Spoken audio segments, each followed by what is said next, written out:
आज आपको परम भक्त अरविंद आचार्य कथा कहवाक जाऊँगी। कहीं ब्रह्मगिरी रे अलारनाथ मंदिर प्रतिष्ठा है। सेठी जो अलारनाथ पूजा पाउछंती कौन पे पूजा पाउछंती को रूप में पूजा पाउछंती भक्त माने कहीं सेठी दौड़ी जाउछंती 15 दिन भगवान को दर्शन करने। भक्त चारि प्रकार आरती अर्थार्थी जिज्ञासु आ ज्ञानी ये चारि प्रकार भक्त भितर आज जड़े जिज्ञासु भक्तिंकर कथा मु कहवाक जाऊँगी। अरविंद आचार्य घर दक्षिण केरल रे सी जगन्नाथंकर कथा बहुत भक्तों ठारू शुणती पुणी जगन्नाथ संस्कृतिर बही सब पढ़ती जगन्नाथंकर महनीयता एते से सब जानती किंतु से केबे रत्नवेदी उपरे जगन्नाथ कि सुंदर देखा जाउचंदी कि मनमोहन रूप आखि तांकर केते आकर्षण ए सब भक्त मानकटू शुणिचन सिना निजे दिने स्वचक्षुरे देखी ना दिने कमर बांधी मु निश्चय जीवी जगन्नाथ को बलभद्र सुभद्रा को त्रिमूर्ति की आज रत्न वेदी उपरे निश्चय दर्शन करी यह भावी केरल ठू सी चाली चाली चाली चाली आसी पुरी रे पहुंचला बेलू 6 मास समय लगी 6 मास समय हेले मध्य से तांको मन रे जो जिज्ञासा अच्छी जगन्नाथ को देखिबार आ जानिबार जो जिज्ञासाटा अच्छी तांको से पथ चला बाधिनी निश्चित आज रत्न वेदी रे जगन्नाथ मु दर्शन करी एते लोक शुणी जगन्नाथ संस्कृति पढ़ी आज मोर अहोभाग्य आज रत्नवेदी रे मु त्रिमूर्ति की दर्शन करी भाभी भाभी जेतेबेले मंदिर भितर पशिचंती देखिचंती रत्नवेदी रे दियो नाहांती अरविंद आचार्य आसिकी पहुंची देवस्नान पूर्णमी बासी प्रतिपदा दिन कृष्ण पक्ष प्रतिपदा दिन भगवान अनवसर घर को जाती 15 दिन दईतापति माने गुप्त सेवा करती से भीतर को आउ केही जाई पारंती नहीं से 15 दिन पट्टी दियो बा पट्टी नारायण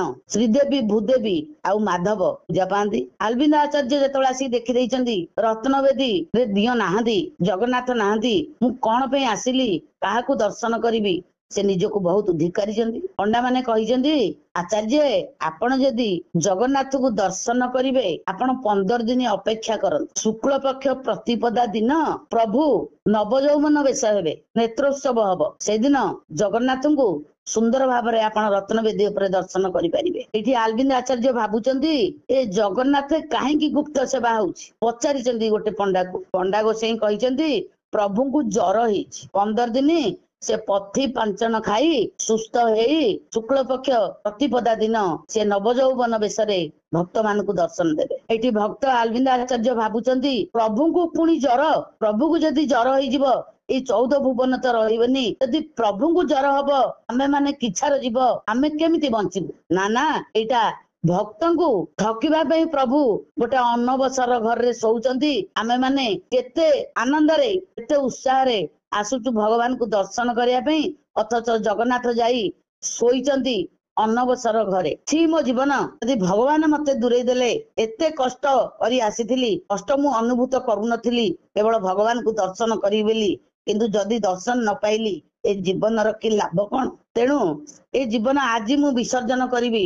समुद्र रे जीवन आउ रखिबिनी राति पर्यंत बड़दाण्ड रे बुली जेतेबेले टिके गहली कमी जाइछि सेतेबेले समुद्र अभिमुखे चालीचंदी समुद्र रे झासा दबा पई अरविंद आचार्य स्वर्ग द्वार रे दिन को शह शह मनुष्य जीव सेठी दाहा हुअंती जेतेबेले गोटे मनुष्य जीव मृत मनुष्य जीव को आउ 4 जन मनुष्य कांधरे नै कि जांती सेठी गोटिए पद कहती राम नाम सत्य है हरि नाम सत्य है और सब मिथ्या है जोठी राम नाम सेठी हनुमान दिन को शह शह लोक राम नाम कही नहीं जुगरे शुआउचंती सेठी हनुमान देखिले ये निश्चय जाउचंती अरविंद आचार्य समुद्र झास दवा पे अरविंद आचार्य चलीचंती तांका आगे आगे गोटे मांकड़ चली चली जाउछि से देखुचंती ये राति अधरे ए मांकड़टी कोन मो आगे आगे चलीछि हौ से चालू किंतु मु आज आउ जीवन रखिबिनी मते प्रभु रत्नवेदी रे जेहेतु दर्शन देई नाहंती मो कष्ट बुझी नाहंती मो मनोभाव बुझी नाहंती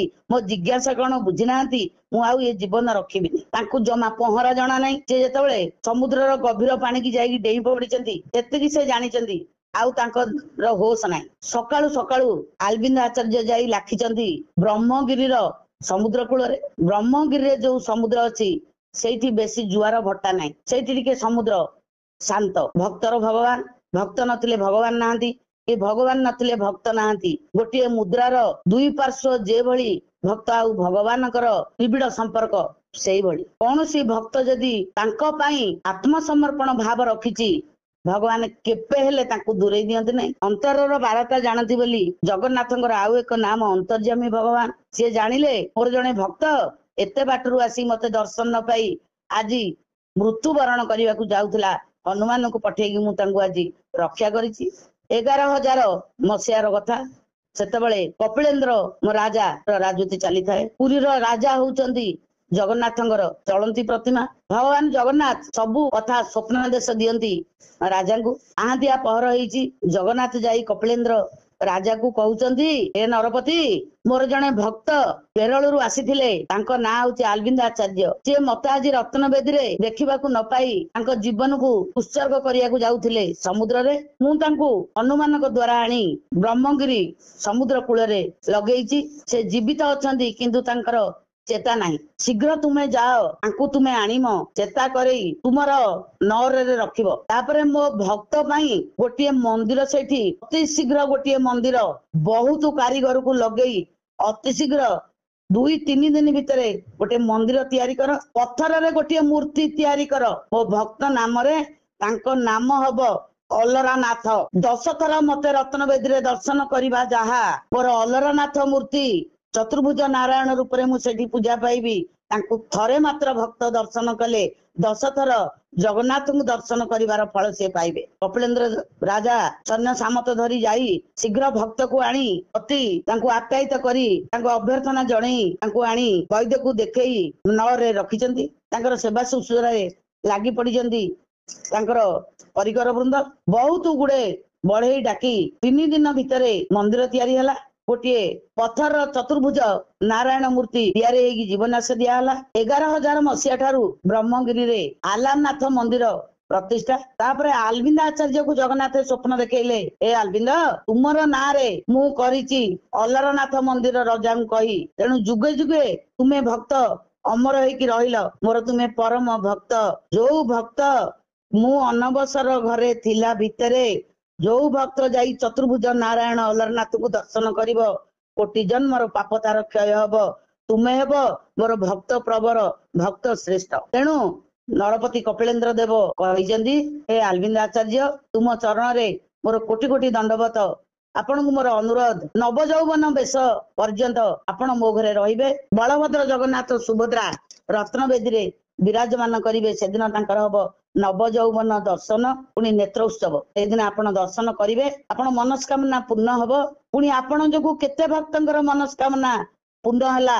15 ଦିନରେ ଠାକୁରଙ୍କୁ ଦର୍ଶନ ନ ପାଇ ଆଲାରନାଥକୁ ଦର୍ଶନ କରିବେ। ଏଇଟା ଆମର ଭାଗବତରେ 10 ଲକ୍ଷଣ ଭିତରେ ଅଛି ଗୋଟେ ଈଶାନୁ କଥା, ମୁଖ୍ୟ କଥା।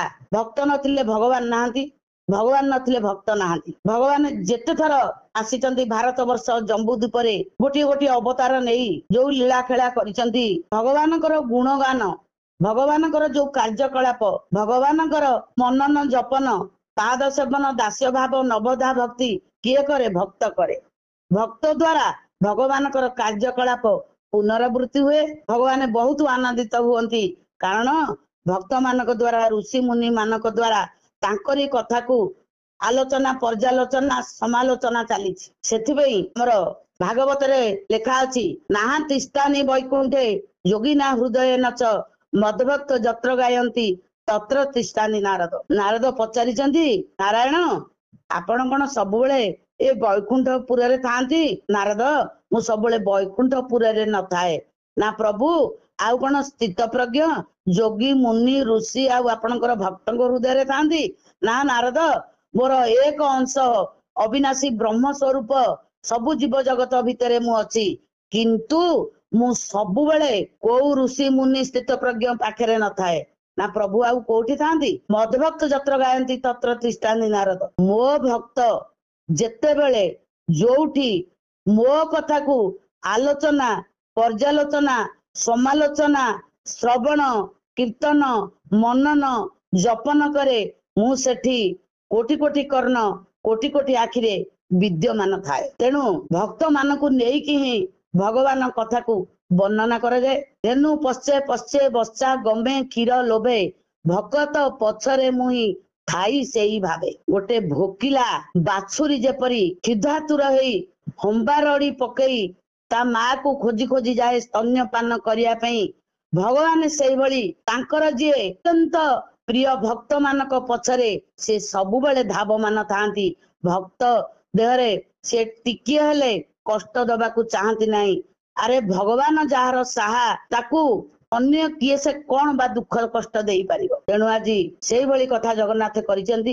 ଆଲବିନ୍ଦ ଆଚାର୍ଯ୍ୟଙ୍କ ଯୋଗୁ ଆଲାରନାଥ ମନ୍ଦିର ପ୍ରତିଷ୍ଠା କରି ଚତୁର୍ଭୁଜ ନାରାୟଣ ଆଲାରନାଥଙ୍କୁ ସେଠି ପ୍ରତିଷ୍ଠା କରାହେଇଛି। ସେଠି ଆଉ ଗୋଟିଏ କଥା ଅଛି, ଆପଣ ମାନେ ତ ଦର୍ଶନକୁ ଯାଉଥିବେ, ଆଲାରନାଥଙ୍କର ପାଟି ପାଖେ ଫଟକା ଅଛି ଆଉ ହାତରେ ଫଟକା ହେଇଯାଇଛି। ଗରମ ପଡିଲେ ସିନା ଫଟକା ହବ। ଆଲାରନାଥ ଏମିତି କଣ ଗରମ ଖାଉଥିଲେ ଯେ ତାଙ୍କ ପାଟି ଓଠ ଫଟକା ହେଇଯାଇଛି, ଡାହାଣ ହାତରେ ବି ଫଟକା ଚିହ୍ନ ସବୁ ଅଛି। ଏ ଗୋଟେ କୁନି ଭକ୍ତର ନିଦର୍ଶନ। ଭଗବାନ ଆଲାରନାଥର ସେବକ ସବୁବେଳେ ଭଗବାନଙ୍କୁ ଯାଇ ପୂଜା ଧ୍ୱଜା କରନ୍ତି।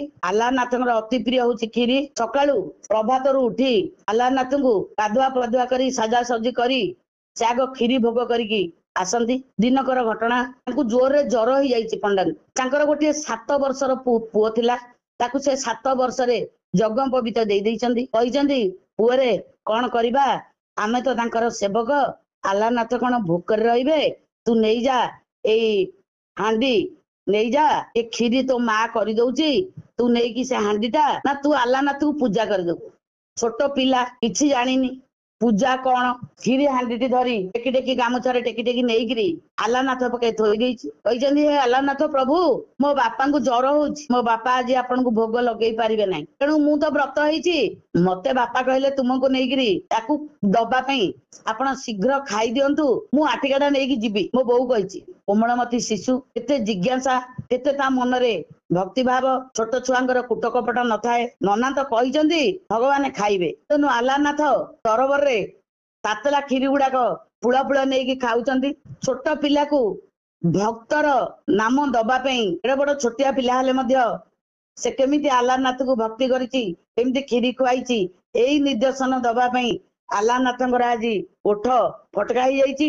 ଯୋଉ କ୍ଷୀରି ଭିତରେ ହାତ ପୁରଉଛନ୍ତି, ହାତରେ କ୍ଷୀରି ବହିକିରି ଫଟକା ହେଇଯାଇଛି। ଏଇଟା ସମସ୍ତେ ଯାଇକି ଭକ୍ତ ମାନେ ଦେଖିବେ, ଆଲାରନାଥଙ୍କର ଓଠରେ ଫଟକା ଚିହ୍ନ ଅଛି, ଆଉ ଡାହାଣ ହାତରେ ବି ଫଟକା ଚିହ୍ନ ଅଛି। ତେଣୁ ବିଚିତ୍ର କରିତି କର୍ମା ହଉଛନ୍ତି ଜଗତର ନାଥ ଜଗନ୍ନାଥ। ସିଏ ଚାହିଁଲେ କଣ ନହବ।